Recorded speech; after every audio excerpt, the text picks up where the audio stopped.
Assalamualaikum. Kali ini kita akan menghitung biaya modal dengan cara benchmark. Seperti diketahui, biaya modal ini diperlukan ketika kita akan menghitung present value. Nah, metode yang banyak menggunakan present value adalah analisis investasi atau yang sering kita sebut dengan capital budgeting. Yang kedua adalah valuasi. Biaya modal atau cost of capital tidak secara eksplisit muncul di dalam laporan keuangan, sehingga sulit untuk diobservasi secara langsung. Biaya modal akan dihitung dengan konsep opportunity cost. Jadi, berbagai macam metode ini akan mengacu pada penggunaan variasi dari opportunity cost. Kemudian, sering juga disebut dengan WACC atau Weighted Average Cost of Capital. Untuk memahami video ini, Anda perlu paham beberapa hal. Pertama adalah neraca dan laba rugi secara garis besar. Yang kedua, posisi pajak dalam laporan laba rugi. Artinya kita mengetahui pajak dan kaitannya dengan laba dan biaya apa saja yang bisa dihitung sebagai biaya. Yang berikutnya adalah beban bunga dalam laporan laba rugi. Karena kita nanti akan menghitung biaya utang. Debt to equity ratio. Konsekuensi penggunaan berbagai macam utang akan mempengaruhi perhitungan biaya ekuitas. Dan yang terakhir, teknik penjelasannya akan menggunakan contoh secara langsung. Kalaupun ada konsep, akan dibahas secara sepintas. Baik, kotak ini yang berisi laporan keuangan singkat dan beberapa profil dari benchmark akan kita gunakan sebagai contoh perhitungan biaya modal secara lengkap. Pertama adalah benchmark. Benchmark di sini merupakan cara untuk melakukan replikasi perhitungan.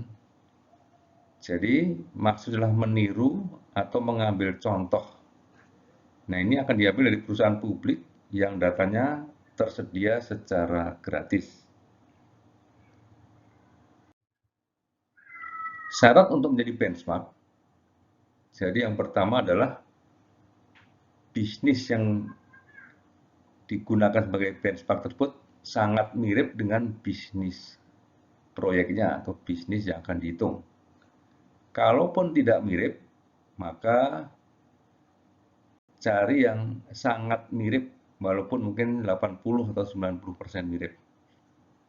Kalaupun tidak ada, yang paling mendekati.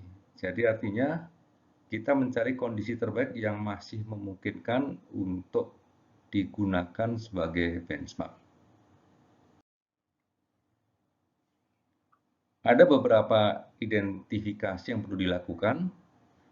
Jadi yang pertama adalah jenis usaha, kemudian beta, bisa beta yang sudah dihitung oleh analis yang lain, atau yang kita hitung sendiri karena datanya belum ada. Kemudian struktur modal. Ini penting pada waktu kita melakukan perhitungan cost of equity. Tarif pajak yang berlaku, risk free rate, dan kemudian risk premium.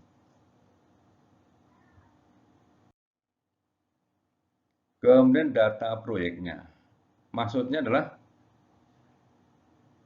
perusahaan yang mau dihitung cost of equity-nya itu memerlukan beberapa data. Jadi yang pertama adalah neraca, mulai dari besarnya utang berbunga, jumlah ekuitas, dan debt to equity ratio. Untuk laba rugi, maka diperlukan adanya perhitungan beban bunga dan tarif pajak.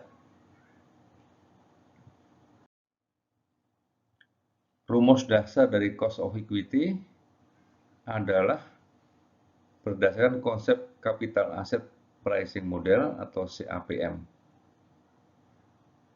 di mana cost of equity atau KE adalah risk free ditambah dengan beta dikalikan risk premium. Yang kedua, beta unlever. Beta unlever ini merupakan beta yang netral dari unsur utang. Seperti diketahui, pada waktu kita menghitung dari benchmark, yang kita peroleh adalah beta lever. Oleh karena itu, perlu diperhitungkan atau disesuaikan unsur utangnya dengan cara menghilangkan unsur utangnya untuk menjadi beta unlever. Sebagai catatan, hampir semua perusahaan mempunyai utang, sehingga hampir pasti yang kita peroleh adalah beta lever. Kemudian, supaya bisa digunakan, maka beta tersebut harus dibuang unsur hutangnya atau meng-unlever beta tersebut. Ini juga dengan pemahaman bahwa debt to equity ratio dari benchmark maupun proyek bisa berbeda. Kalau sama masih mungkin untuk digunakan secara langsung, tapi ini akan sangat jarang.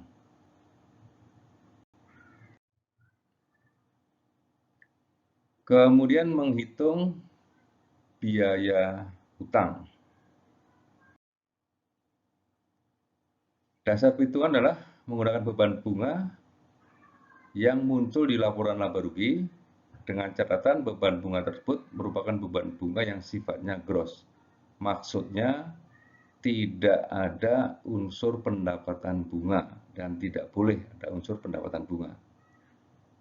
Kemudian dari si utangnya, hanya utang yang berbunga seperti utang dari bank, baik jangka pendek maupun panjang, dan obligasi dan sejenisnya. Sebagai catatan besar di sini, utang operasi seperti utang usaha dan accrual tidak ikut dihitung.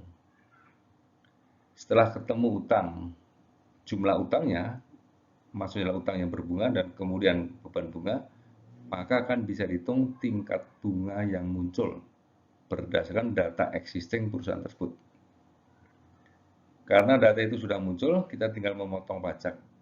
Seperti diketahui bahwa bunga adalah tax deductible, sehingga bisa dikurangkan unsur pajak, sehingga mengurangi jumlah pajak yang harus kita bayar.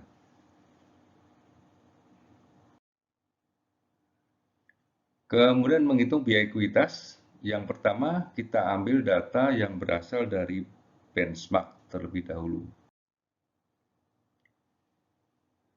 Dengan cara mengambil beta benchmark, kemudian di unlever, dikeluarkan unsur struktur modalnya, sehingga diperoleh beta unlever dengan rumus yang sudah diketahui, sehingga ketemu beta unlever untuk benchmark tersebut, sehingga sudah bisa digunakan sebagai wakil dari jenis usaha tersebut. Jika cara seperti ini tidak dianggap mewakili, maka kita bisa menggunakan sejumlah perusahaan dalam bisnis yang sama. Tahap yang kedua adalah menghitung lever beta. Unsur utang yang sudah muncul pada proyek akan dimasukkan sebagai debt to equity ratio, sehingga kita bisa menghitung beta lever dari proyek tersebut berdasarkan input beta unlever dari benchmark dan struktur modal yang muncul pada proyek terkait tersebut. Kemudian kita masukkan unsur pajak. Sebagai catatan, dalam contoh ini tarif pajak antara benchmark dan proyeknya adalah sama 25%. Data tambahan untuk menghitung cost of equity adalah risk-free rate. Risk-free rate biasanya adalah tingkat bunga obligasi pemerintah. Kemudian risk premium, yaitu selisih antara imbal hasil dari suatu portfolio saham, misalnya IHSG atau LQ45 dengan surat utang negara.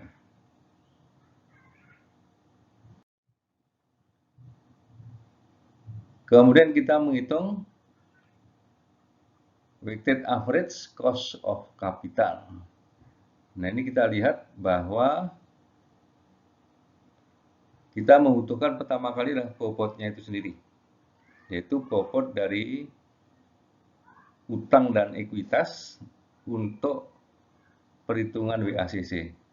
Utangnya 1,5, sementara ekuitasnya 0,5 atau 75% dan 25%. Kemudian kita ambil data biaya utang setelah potong pajak serta biaya ekuitas. Baru kemudian kita hitung dengan cara tertimbang. Maka biaya modal ini sering disebut juga dengan weighted average cost of capital. Baik, demikian gambaran secara singkat cara menghitung biaya modal. Dengan contoh, ada perusahaan yang kita sebut dengan proyek, membutuhkan beta yang kita ambil dari benchmark, dan kita gunakan sebagai beta untuk perusahaan tersebut. Sebagai catatan akhir, model biaya ekuitas yang kita gunakan adalah model CAPM. Kemudian bobot WACC menggunakan nilai buku. Di dalam riset atau survei, alternatif dari nilai buku adalah nilai pasar. Dan ini tentunya kan konsekuensinya lebih sulit. Struktur modal yang digunakan pada contoh tadi menggunakan struktur modal pada laporan keuangan existing. Alternatif yang lain adalah struktur modal yang kita anggap ideal atau yang kita inginkan. Demikian contoh singkat menghitung biaya modal. Semoga bermanfaat.